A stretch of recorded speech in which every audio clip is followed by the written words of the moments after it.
اور کاش تم اس وقت کی کیفیت دیکھو جب فرشتے کافروں کی جانیں نکالتے ہیں کہ ان کے چہروں اور پیٹھوں پر مارتے جاتے ہیں اور کہتے ہیں اب آگ کے عذاب کا مزہ چکھو۔ یہ ان اعمال کی سزا ہے جو تمہارے ہاتھوں نے آگے بھیجے ہیں، اور یہ جان رکھو کہ اللہ بندوں پر ظلم نہیں کرتا۔ جیسا حال فرعونیوں اور ان سے پہلے لوگوں کا ہوا تھا ویسا ہی ان کا ہوا کہ انہوں نے اللہ کی آیتوں سے کفر کیا تو اللہ نے ان کے گناہوں کی سزا میں ان کو پکڑ لیا۔ بے شک اللہ زبردست ہے، سخت عذاب دینے والا ہے۔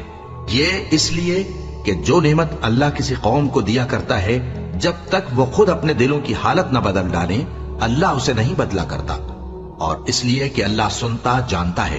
جیسا حال فرعونیوں اور ان سے پہلے لوگوں کا ہوا تھا ویسا ہی ان کا ہوا۔